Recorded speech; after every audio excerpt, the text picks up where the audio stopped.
Hiking 20,000 miles over the last decade as a full-time wilderness photographer has taught me one thing. 99% of the trail advice on YouTube is completely wrong. The problem is you can't learn if you don't make mistakes out on the trail. Most creators are stuck inside editing content just to feed their weekly algorithm. Their systems are too complex and promote gear they actually haven't tested.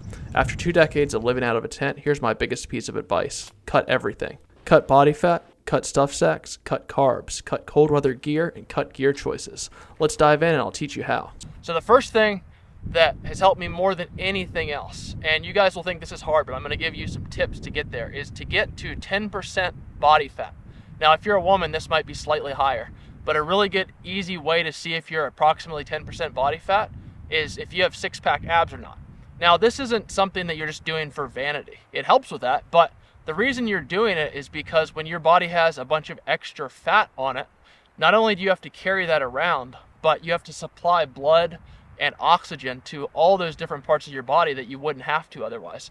It also weighs a lot more. This helped me immensely. I went from 14% body fat down to 9% body fat. You can experiment around with this. Between 7 and 10% is usually ideal for men. When I was down at 7%, it just didn't feel good, so I kept going up by a point until I felt my best at 9. And just by doing that, I have so much more energy. I'm so much more agile on the trail. And the third benefit of it is that you don't have to carry as much food if you're dropping body weight. And we'll talk about this later in the video. Now, a lot of people might be saying it's going to be impossible for me to get to 10% body fat. I thought the same thing until I really looked into it. And the easiest way to do it is just remove carbs completely from your diet from 6 to 12 months. If you only need to drop 10 to 15 pounds, you could easily do it in 6 to 12 months.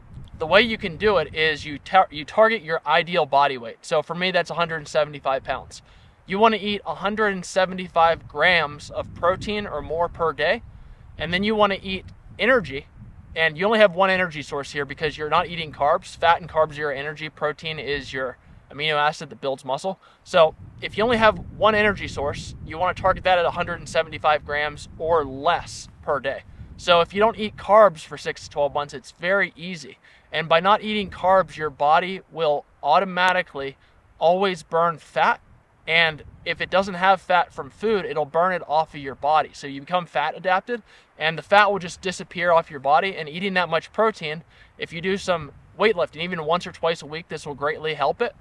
But even if you don't, just walking every day for, say, an hour to 2 hours if you have time to do it. And that's really going to burn fat as well because you're working in low heart rate zones, and that's good for burning fats. The next thing that's really going to help you to reduce your pack weight and your weight on the trail for ultralight hiking is to take a Bluetooth thermometer. I have a Bluetooth thermometer called a Govee. It's 1 ounce. It's this little square cube.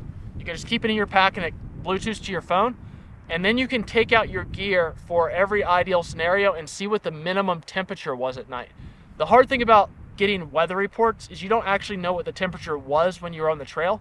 So you might pack this perfect setup, and then when you go to sleep at night, the goal is to be wearing every piece of your layering system to bed at the coldest temperature for the coldest day of the trip. And if you have that maxed out on the coldest day of the trip, that means you're not carrying too much weight. But if on the coldest day of the trip at night, you're not wearing everything, let's say you have an extra down jacket or you have an extra pair of down pants or something like that, you might have a few extra pounds of stuff you're carrying every time on every single trip, and it really adds up step after step, especially when you're doing a lot of elevation gain. So I want to show you how to save all this information in a gear checklist so you can easily push one button and it'll populate all of your gear that you need for the temperature range. So you can just use Google Sheets for this and use Google AI or whatever else you like. Right here in the top, Ask Gemini, and you can help it design a sheet like this using if-and statements. It's very easy once you get it down. So I just have all my different temperature ranges up top here. And these are the lows for the coldest night of the trip. So let's say I'm doing a trip with a low of 42 minimum temperature. I would just put a 1 in here. Now, if I was doing a different one, I would just put a 1 in the one next to it and a 0 in the other ones. And you can see I have all my gear listed here. And it puts a 1 next to that piece of gear that I'm going to be taking on the trip. And then I have these conditionals. If I'm going to go on Ice Axe terrain, I can push a 1 there. It'll automatically populate what I need to bring out of the conditional gear. Now from this, it takes all this and it transfers it over to this list.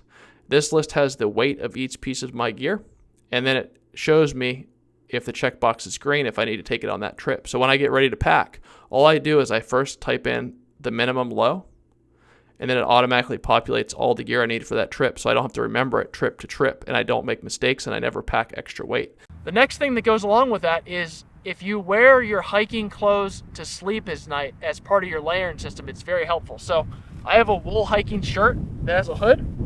It dries out very quickly because it's merino wool, and I wear this as the base layer for my hiking gear at night. So you guys can check out my layering system video. I cover all my different layering techniques. This will really help you out.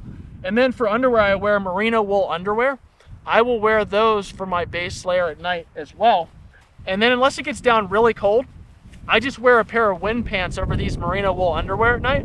And wind pants will actually keep you extremely warm. They're an extra insulating layer. These weigh 1.5 ounces, the same as this wind shirt. So if you wear your trail clothes to bed at night, people are going to say, well, they might be wet or they might be sweaty.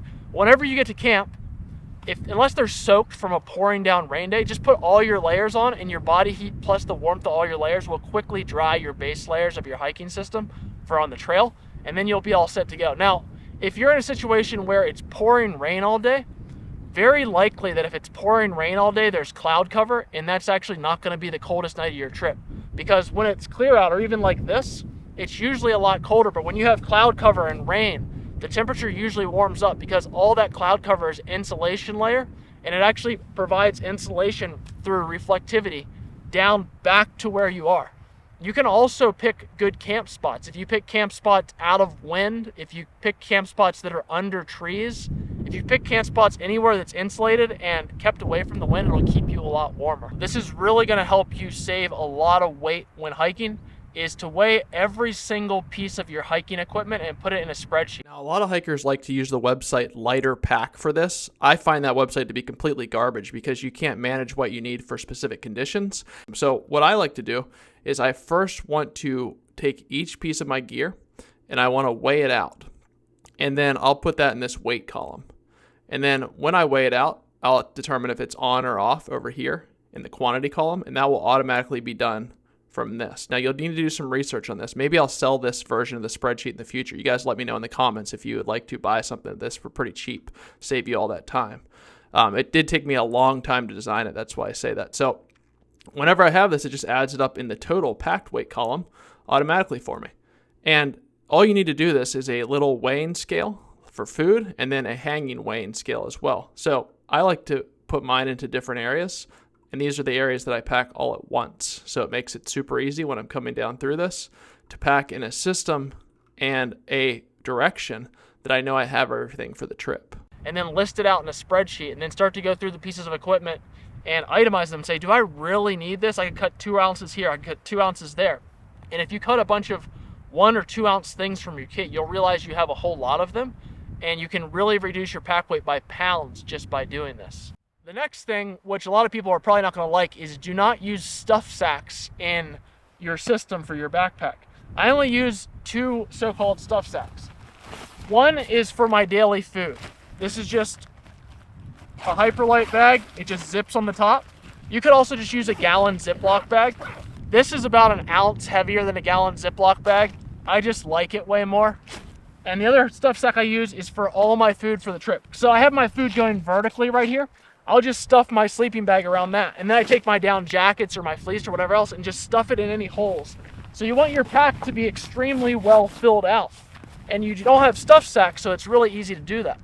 Then I take everything else and I put it on top of that in my pack. So at the very top of my pack, I'll keep my tent and I'll keep my sleeping pad, because if it rains out, I want them at the top of the pack so I can quickly grab them and set them up. But removing stuff sacks, using a trash compactor bag, and then only using them such as this, where you're keeping your food on the outside of your pack so you can easily access it during the day, where you don't have to open up your pack while you're hiking. It'll save you a lot of time. The last tip that kind of goes along with the first one is eat very high protein and very high fat foods on the trail. This is very calorie dense food, and you don't have to carry as much of it. So if you were just to bring a bunch of carbohydrates like Cliff Bars and badly processed sugars, you could say, they might give you a little bit of energy on the trail, but they're not that calorie dense. This thing of olive oil is extremely calorie dense, and I can mix that with other things like chicken or beef. I just get freeze-dried chicken or beef. They're just whole food. And then if I have bars, I want to make sure the bar is carrying a lot of natural sugars And that's the only reason that I eat bars, is for very small doses of natural sugars during the day for carbohydrates. If I'm doing climbs like this pass back here, where I'm up in zone 3, doing a long climb day after day after day, I'll do very small 100-calorie doses of carbohydrates, but that's the only time I'm carrying carbs in the trail. I have a step-by-step system for designing food for hiking trips. I've used this over 20,000 miles, and it also includes a video and a PDF download. So if you really want to geek out and deep dive on this topic, this page is for you, and I'll link it down below. Because as we were talking about in the first part of the video, your body's looking to burn fat. Once you're fat adapted and you're down to a good body fat percentage, it's just going to want to crush through fat if you're doing low heart rate zone activity like hiking all day. Meaning, for me, 150 BPM heart rate or less all day long, that's zone 1 and 2 for me. For some other people, zone 2 might be a bit lower, like 140 or less. But unless you're really pushing your heart rate where you're breathing like all day long, you don't need much carbohydrates on the trail. And you can train your body not to need as many carbohydrates. I still use them because they're very important on those very intense days for trail hiking and for training. So hopefully that helps you guys out. Really appreciate you watching. See you next time.